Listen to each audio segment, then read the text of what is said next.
नमस्कार, प्रादेशिक समाचार के साथ मैं उदय शंकर झा। पहले मुख्य समाचार।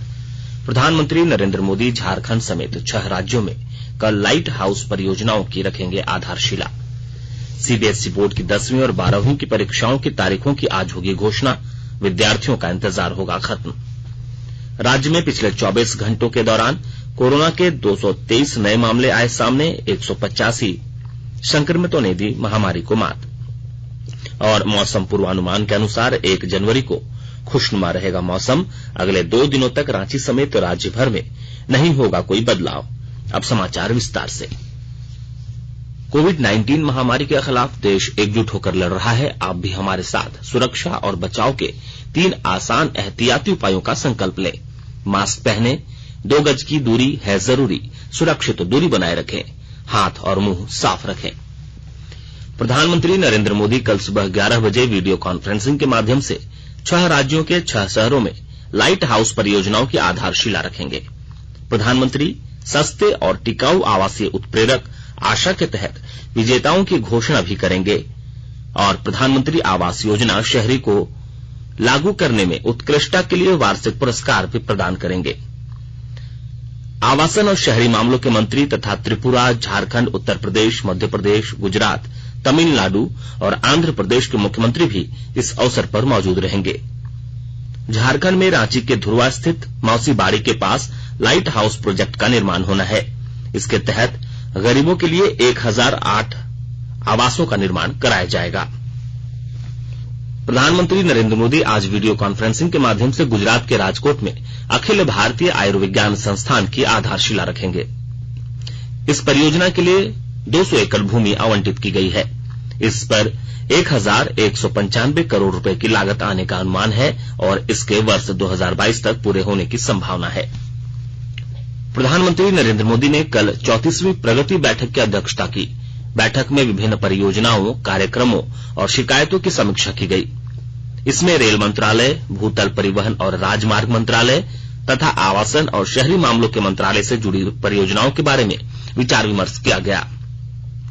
लगभग 1 लाख करोड़ रुपए की यह परियोजनाएं उत्तर प्रदेश, मध्य प्रदेश, राजस्थान, जम्मू कश्मीर, पश्चिम बंगाल, महाराष्ट्र, दिल्ली, हरियाणा, गुजरात तथा दादर और नगर हवेली समेत 10 राज्यों तथा केंद्र शासित प्रदेशों में चलाई जा रही है। बैठक के दौरान आयुष्मान भारत और जल जीवन मिशन के कार्यक्रमों की भी समीक्षा की गई। इसके अतिरिक्त उपभोक्ता मामलों के मंत्रालयों से संबंधित शिकायतों पर भी चर्चा की गई। प्रधानमंत्री ने सभी अधिकारियों को निर्देश दिया कि शिकायतों का तेजी से व्यापक समाधान सुनिश्चित किया जाए। जिन परियोजनाओं की समीक्षा की गई उनके संबंध में प्रधानमंत्री ने राज्यों के मुख्य सचिवों को निर्देश दिया कि वे लंबित मामलों का जल्द समाधान करें और लक्ष्यों को निर्धारित तिथियों तक पूरा करें। सीबीएसई बोर्ड की 10वीं और 12वीं की परीक्षाओं की तारीखों की घोषणा आज की जाएगी। केंद्रीय शिक्षा मंत्री रमेश पोखरियाल निशंक आज शाम इसकी घोषणा करेंगे। ये परीक्षाएं ऑफलाइन ही होंगी।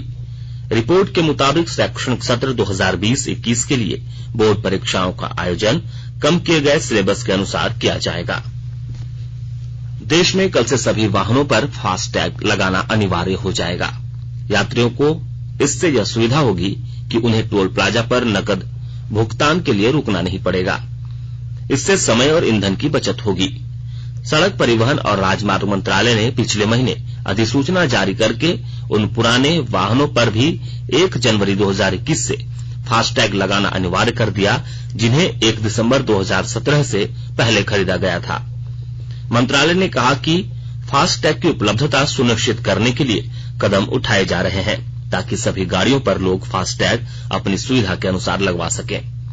पिछले सप्ताह मंत्रालय ने कहा था कि अभी तक 2 करोड़ 20 लाख से अधिक फास्टैग जारी किए जा चुके हैं। राज्य की ग्रामीण विकास सचिव आराधना पटनायक ने सभी जिलों में चल रही दीदी बाड़ी योजना की समीक्षा की। उन्होंने वर्चुअल माध्यम से 75 संकुल संगठन की दीदियों से योजना की जानकारी ली। इस दौरान उन्होंने बताया कि 3 लाख से ज्यादा परिवार इस योजना से जुड़े हैं और उन्हें लाभ प्राप्त हो रहा है। श्रीमती पटनायक ने अगले 3 माह में 2 लाख और महिलाओं को इस योजना से जोड़ने का निर्देश दिया। मुख्यमंत्री झारखंड अंतर्राष्ट्रीय प्रवासी श्रमिक अनुदान योजना के तहत राज्य की पहली महिला लाभुक को चतरा जिले में 5 लाख रुपए का चेक प्रदान किया गया।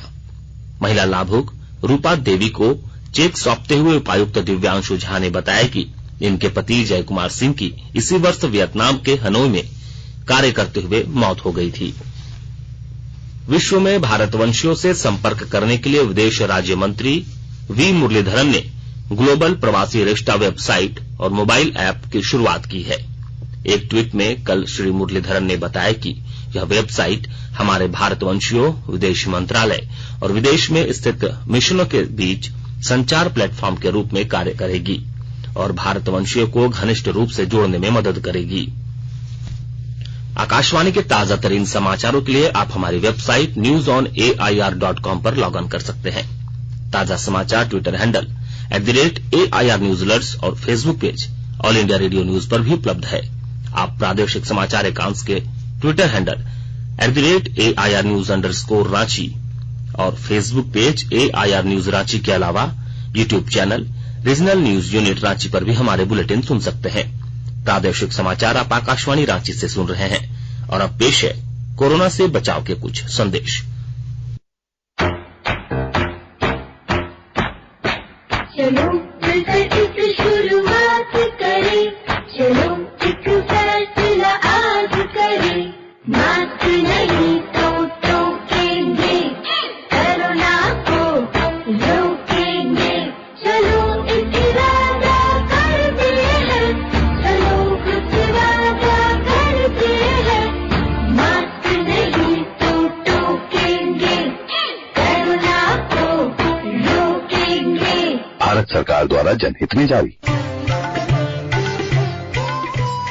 कोविड-19 से बचाव और सुरक्षित रहने के 3 उपाय। मास्क लगाएं, 2 गज दूरी है जरूरी, सुरक्षित दूरी रखें, हाथ और मुंह साफ रखें।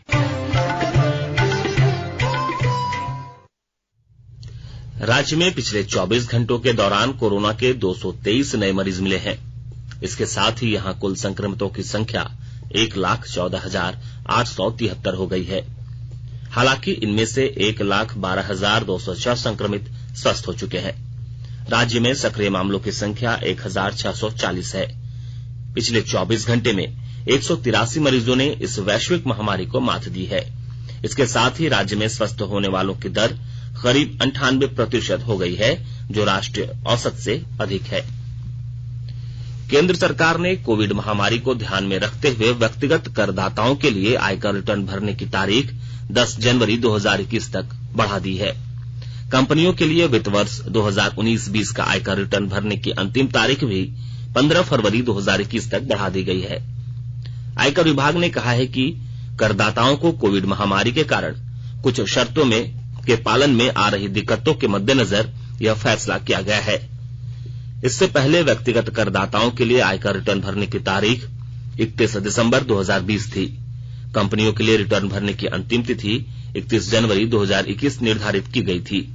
आयकर विभाग ने तीसरी बार रिटर्न भरने की अंतिम तारीख बढ़ाई है।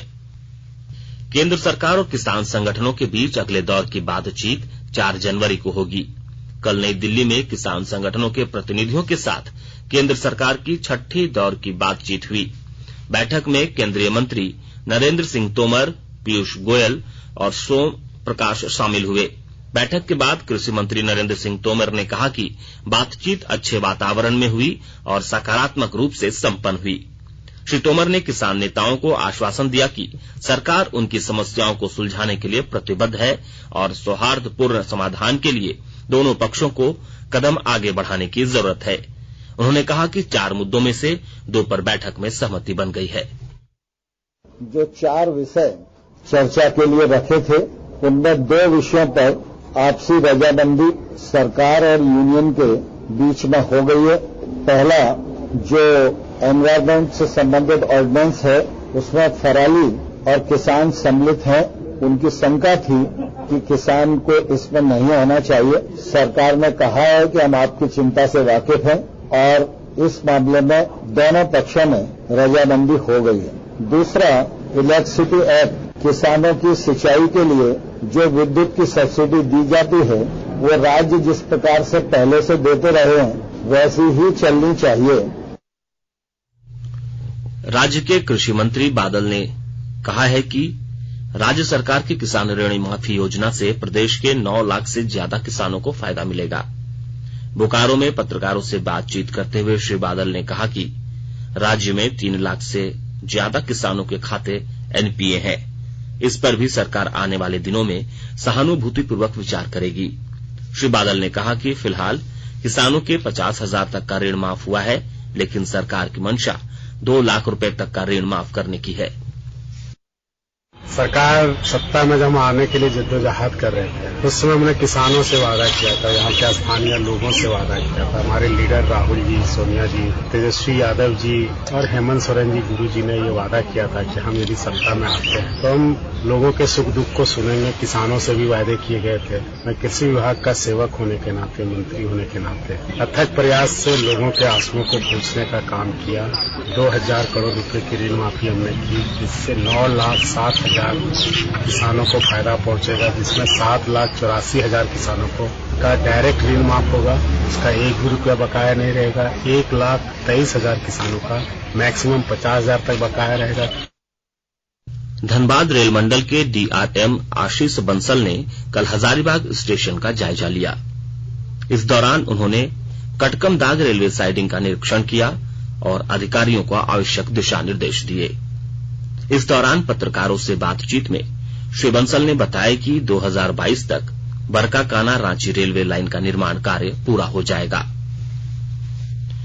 मौसम विभाग ने नए साल के पहले दिन 1 जनवरी को मौसम खुशनुमा रहने की उम्मीद जताई है। रांची समेत राज्य के किसी भी हिस्से में इस दिन मौसम में बदलाव नहीं होगा। इस कारण लोगों को ठंड से थोड़ी राहत मिलेगी। मौसम विभाग के पूर्वानुमान के अनुसार 1 जनवरी को सुबह में धुंध रहेगी और बाद में आसमान साफ हो जाएगा। मौसम में बदलाव 2 जनवरी के बाद देखने को मिलेगा। और आइए अब सुनते हैं अखबारों की सुर्खियां। लगभग सभी अखबारों ने आंदोलनरत किसानों के साथ सरकार की 2 बिंदुओं पर बनी सहमति से संबंधित खबर को अपने पहले पन्ने पर जगह दी है। इसके अलावा झारखंड के थानों में तैनात पुलिसकर्मियों के लिए साप्ताहिक अवकाश की घोषणा से संबंधित खबर को भी लगभग सभी समाचार पत्रों ने अपने पहले पन्ने पर जगह दी है। दैनिक भास्कर ने 1 जनवरी को सीरम और भारत बायोटेक की कोरोना वैक्सीन को मंजूरी मिलने की संभावना से संबंधित खबर को अपने पहली सुर्खी बनाई है।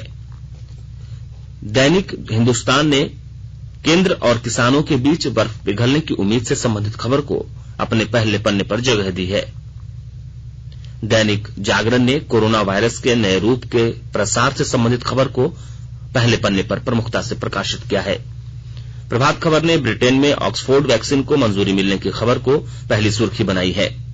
हिंदुस्तान टाइम्स ने भी ब्रिटेन में ऑक्सफोर्ड वैक्सीन को मंजूरी मिलने की खबर को पहली सुर्खी बनाई है।